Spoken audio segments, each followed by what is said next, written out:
తర్వాత సభ జరిగింది, ఆ తర్వాత సభా వ్యవహారాలను మనం ముందుకు తీసుకెళ్ళాం, ఆ తర్వాత క్రీడలు నిర్వహించుకున్నాం.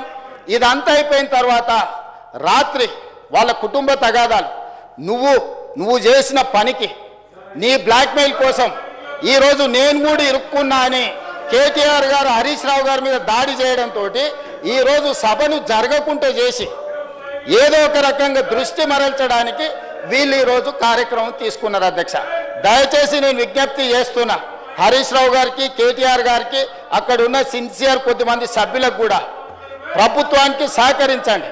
ప్రభుత్వం ఆదేశించిన సిబిసిఐడి ఎంక్వైరీకి మీరు ఏమేం ఫిర్యాదులు చేస్తారో తీసుకుపోయండి. మిగతా పార్టీ సభ్యులకు కూడా నేను సూచన చేస్తున్నా, బీజేపీ కావచ్చు, ఎంఐఎం కావచ్చు, సిపిఐ కావచ్చు, లేదా మా పార్టీలో ఉన్న సభ్యులకు కూడా మీ దగ్గర ఏ సమాచారం ఉన్నా తెలంగాణ రాష్ట్రంలో ఖనిజ సంపదకు సంబంధించి ఎవరు అక్రమాలకు పాల్పడినా, ఎవరు దోపిడీకి పాల్పడినా, ఇతర రాష్ట్రాల నుంచి కూడా అక్రమంగా మన రాష్ట్రంలోకి పన్ను కట్టకుండా వస్తున్న ఇసుక కానీ ఇతర మైనింగ్ ఏదైతే ఉన్నదో వాటన్నిటి మీద మీకు ఏ సమాచారం ఉన్నా విచారణ అధికారులకు ఇవ్వండి. సంపూర్ణంగా విచారణ చేసి దోషులను శిక్షించే బాధ్యత మా ప్రభుత్వం తీసుకుంటుంది. ఇది మొదటి విషయం అధ్యక్ష. రెండవది, ఏ హౌస్ కమిటీ అయినా ఇట్ ఈజ్ రికమెండింగ్ అథారిటీ అంటే వాళ్ళు క్షేత్రస్థాయిలో పర్యటన చేసి పరిశీలించి ఇలా జరిగింది, ఇలా చర్యలు తీసుకుంటే బాగుంటుందని సభాపతిగా తమరికి నివేదిక అందిస్తారు అధ్యక్ష. తిరిగి ఆ నివేదికను మళ్ళీ మనం విచారణ అధికారులకే పంపించాలి అధ్యక్ష. We don't have any establishment to punish anyone. We have our own establishment. Police act ప్రకారము, లేకపోతే సిబిసిఐడి కానీ ఇతర సంస్థలు ఏవైతే ఉన్నాయో ఏసీబీ కానీ నిర్దిష్టంగా చర్యలు తీసుకోవాల్సింది వాళ్ళే, కేసు కట్టాల్సింది వాళ్ళే, అరెస్టులు చేయాల్సింది వాళ్ళే, కోర్టు ముందు నిలబడి దోషులకు శిక్ష పడే విధంగా వాదించాల్సింది వాళ్ళే. సో ఈరోజు వాళ్ళు అడిగిన సభ ఏదైతే హౌస్ కమిటీ ఉన్నదో ఈ హౌస్ కమిటీ రికమెండేషన్స్ తిరిగి నేను మళ్ళీ సిబిసిఐడికే పంపాలి అధ్యక్ష.